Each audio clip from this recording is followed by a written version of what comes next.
Welcome. Ever wondered how your online banking transactions stay in the correct order?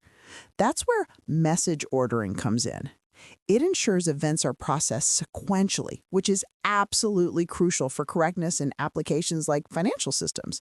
Without it, you could face data inconsistencies. But achieving this isn't always straightforward, especially in complex environments. In a distributed system where multiple components work concurrently, maintaining strict order becomes a real challenge. Think of it like a busy highway with many lanes. Messages can take different paths, experiencing network latency or even temporary failures. This asynchronous nature makes a single global ordering almost impossible to guarantee across the entire system. So, how do we tackle this? We introduce keys. Keys group related messages together, ensuring that all messages sharing the same key follow a specific, predictable order. This gives us local ordering within a group, even if the overall system isn't globally ordered. It's a powerful way to manage complexity.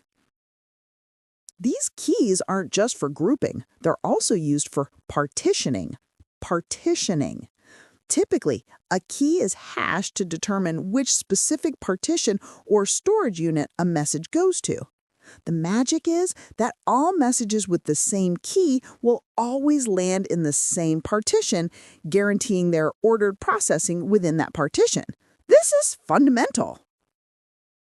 Ultimately, using keys for message ordering guarantees sequential processing for your related events, significantly improving data consistency in distributed systems.